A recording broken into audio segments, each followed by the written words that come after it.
Nicolas Cage begins by saying, "Hi, I'm Nicolas Cage, and I'm going to rewatch some scenes throughout my filmography." In 2007, he outbid Leonardo DiCaprio for a dinosaur skull, owning at the same time 2 castles, a private island, and even a pet octopus worth $150,000. When the real estate crash hit, everything collapsed at once. The IRS placed liens on his properties. His net worth plunged from $150 million to nothing, and he accepted 29 straight-to-video films just to pay creditors. But the biggest mistake wasn't the castles or the animals, it was trusting the wrong person with his finances. Nicholas Kim Coppola was born January 7, 1964, in Long Beach, California, to a family where brilliance and turmoil lived side by side. His father, August Floyd Coppola, taught comparative literature. His mother, Joy Vogelsang, a dancer and choreographer of German and Polish descent, suffered from schizophrenia and severe depression. His grandfather was composer Carmine Coppola. His grandmother, Italia Panino, making Francis Ford Coppola his uncle, and Talia Shire his aunt.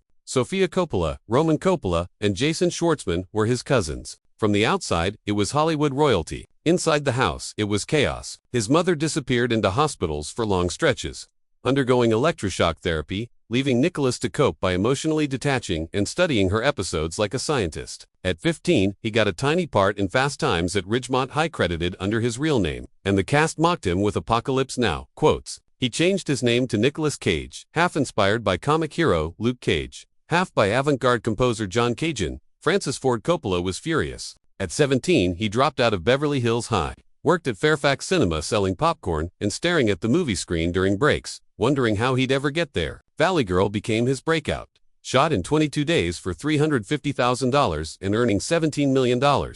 He followed it with Rumblefish, and then, hungry for more, he tried out for The Outsiders. He locked himself in a room for 2 weeks, staring at a photo of Charles Bronson to become Dally. But his uncle gave the role to Matt Dillon. Cage took no handouts. During The Cotton Club, a producer was murdered in a real-world crime that shook Hollywood. For Birdie, Cage had 2 baby teeth pulled without anesthetic and lived in bandages for weeks to feel the character's pain. He cut himself on set for Racing with the Moon to tap into emotion, a sign of how far he would go. In 1986, he trained like a real athlete for The Boy in Blue, gaining 30 pounds of muscle, and although the film flopped, he earned a Genie Award nomination. For Peggy Sue Got Married, he used a bizarre nasal voice inspired by the clay horse Pokey, infuriating the cast. In 1988, he delivered one of the most unhinged performances ever in Vampire's Kiss, swallowing 3 real cockroaches because he wanted raw insanity. It became a cornerstone of his nouveau shamanic acting style. In Moonstruck, he charmed audiences and earned critical acclaim, opposite Cher, proving he wasn't just eccentric, he could break hearts too.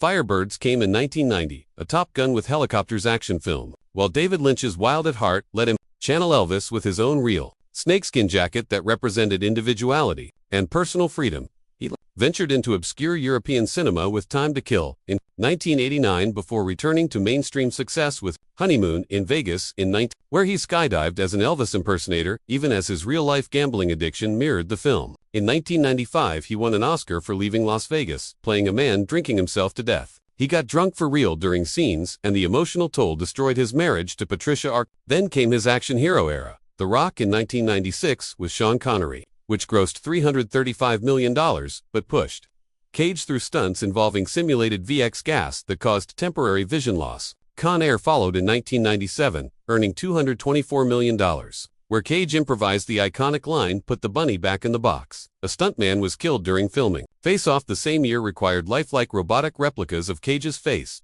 disturbing him so much filming had to pause. In 2004, National Treasure earned $347 million and fueled his obsession with real-world treasure, leading him to buy a $276,000 dinosaur skull later seized and returned to Mongolia with no refund. He bought the haunted Lalaurie Mansion in New Orleans for $3.45 million and lost it in the collapse. His production company Saturn Films released his directorial debut, Sunny, in 2002, which bombed disastrously, earning only $18,000 from a $4 million budget. Ghost Rider in 2007 required hours of painful 3D scanning and long days under heavy motorcycle gear. For World Trade Center in 2006, he pushed himself so far emotionally he experienced panic attacks and exhaustion. His Superman obsession resurfaced when his stolen Action Comics Number A was found in a storage locker and sold for $2.16 million to pay IRS debt. Between 2008 and 2009, everything fell apart. 15 properties worth $33 million.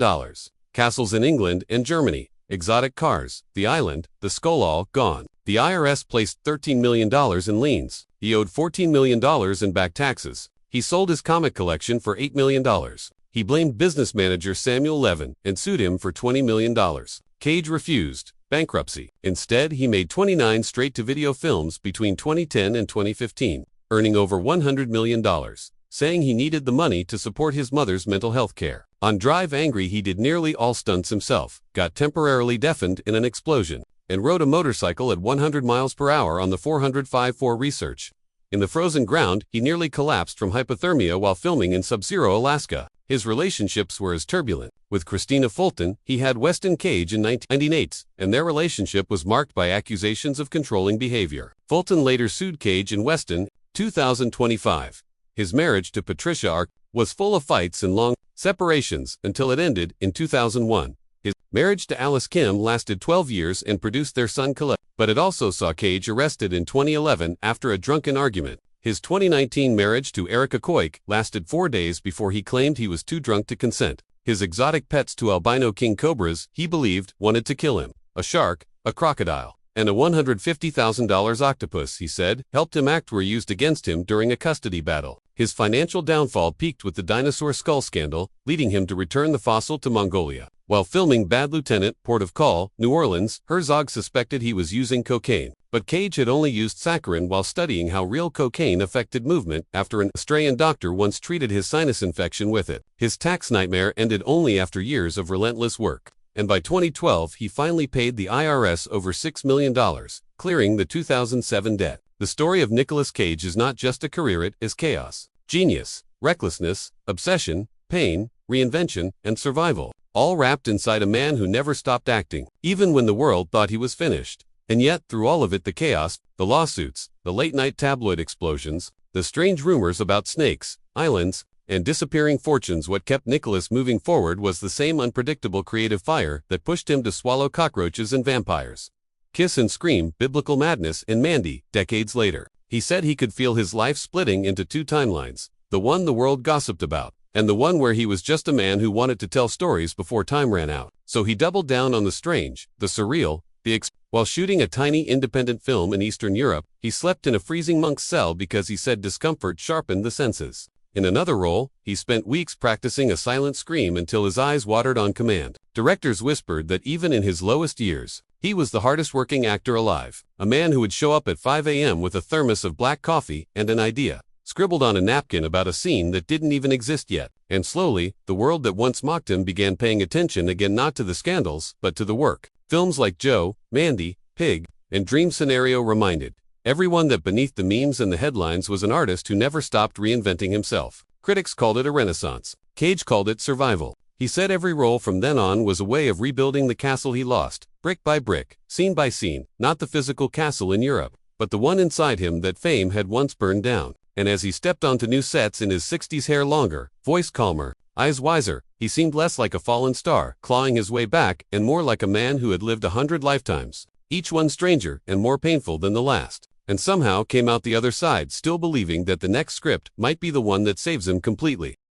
And yet, even as the Renaissance caught fire and interviewers asked him about the comeback, Nicolas always shook his head and said there was no comeback, only forward motion, because he had never stopped working long enough to come back from anything. He talked about waking up at 3 a.m. with ideas scratching at his brain like restless birds, forcing him to pace hallways and whisper lines into the dark until they began to sound like music. He carried notebooks stained with coffee, filled with sketches of characters no one else could see, strange little symbols, fragments of dreams, and monologues he'd write in a fever and perform to an empty room as if millions were watching. People who worked with him said that by then, he seemed almost mythical philosopher, half-wandering samurai, arriving on set with the humble gratitude of a man who had lost everything once and knew it could vanish again in a heartbeat. He'd tell young actors not to chase fame, not to chase money, not to chase perfection, only to chase the spark, that electric bolt that hits you once in a while and reminds you why you chose this impossible life. And strangely, the older he became, the more fearless he grew, saying he no longer acted for critics or studios or even audiences, but to leave behind a strange,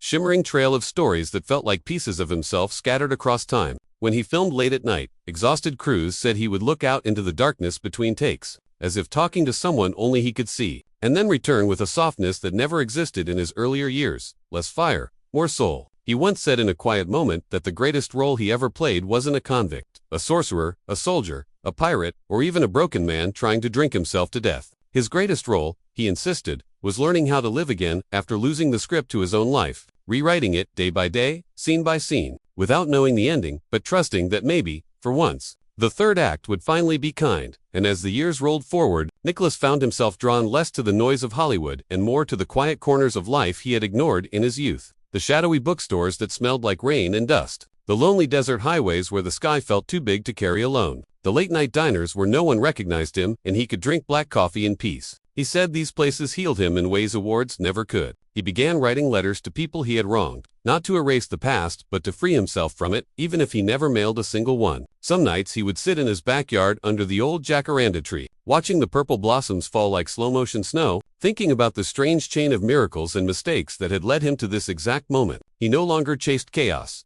though chaos still occasionally chased him, and he met it with the tired smile of someone who had already survived far worse. Directors noticed the shift as performances grew quieter, deeper, as if each character carried a small shard of his own history inside them. He acted less with his body now, and more with the space between his words, with the tiny flickers in his eyes that spoke of heartbreak and hope, and a lifetime of strange, unrepeatable choices. And in those still moments, it became clear that Nicholas wasn't just rebuilding a career. He was rebuilding the architecture of his entire soul, brick by fragile brick, until one day he finally understood that he didn't need to outrun his past, because it had shaped him into the one thing he had never been before whole. And as he moved into the next chapter of his life, Nicholas found an unexpected peace in the acceptance that not every story needed to be loud, not every performance needed to be seismic, and not every wound needed to be hidden. He began spending long stretches of time alone in the Mojave, renting a modest trailer where he kept only the essentials: classical records, a typewriter he barely used, and a stack of old family photos that reminded him of the beautiful, messy lineage he once tried so hard to escape.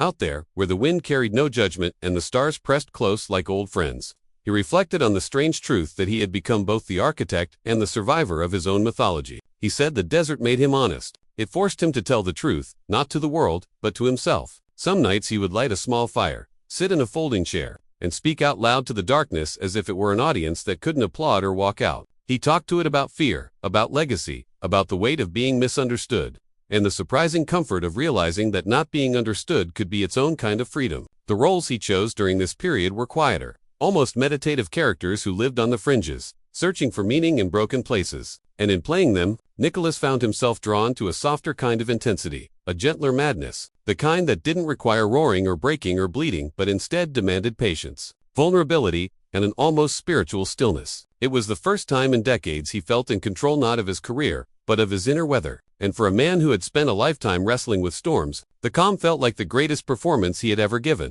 But Valerie's most painful memory came years later, long after the cameras stopped rolling and the cowboy hats were hung up for good. She remembered walking into the kitchen one night to find her father sitting alone in the dark, a half-empty bottle beside him, staring at the wall as if it were replaying every mistake he'd ever made. She stood in the doorway, unsure whether to comfort him or retreat. Then, without looking at her, Clint whispered something she never forgot. They only love the hero, sweetheart, not the man. She didn't know if he meant Hollywood, the fans, or his own family. But in that moment, she realized the truth he had fought to hide his whole life. The world saw strength, but he lived with wounds no audience would ever see. And despite everything, despite the turmoil and the secrets, she still wished anyone had helped him before it was too late. By the time Clint reached his 50s, the public still saw him as the invincible cowboy, a symbol of stoic courage and charm on screen, but behind closed doors, every accolade felt like a weight pressing down harder than the last. His drinking had become a quiet companion, one that no one noticed at first because he could still smile, still charm, still ride into a sunset and make it look effortless.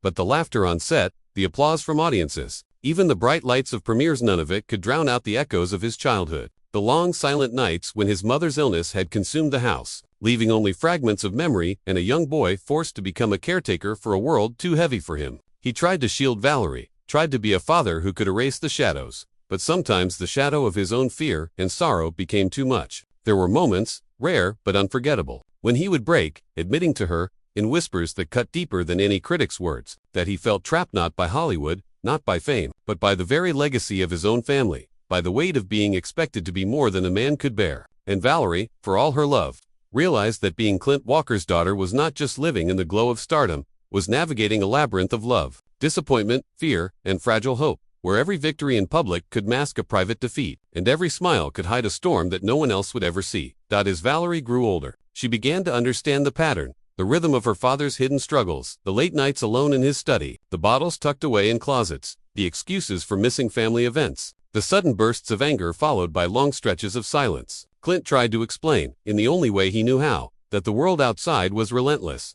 that weakness could be fatal in both Hollywood and life. He spoke of discipline, of hiding your demons behind charm and performance, but what he couldn't teach was how to truly confront them. By the time she was a teenager, Valerie had learned to move quietly around him, to anticipate the mood swings that came with stress and alcohol, and to care for him while caring for herself, a delicate balance no child should ever have to maintain. On set, Clint's charisma never faltered, but off-set, the stories were far darker. There were nights when he would call her from hotels across the country, slurring apologies and promises, confessing fears about fading relevance and lost opportunities. And though he often recovered, putting on the mask of the hero everyone loved, the cracks in that mask were growing, invisible to most, but painfully clear to those closest to him. By the 1980s, when he was firmly established as television royalty, the public adored him. But Valerie witnessed firsthand how fame could feed addiction and anxiety, how the applause of millions could never replace a stable home or a mother's touch. Clint's charm was his currency, but it could not buy peace of mind.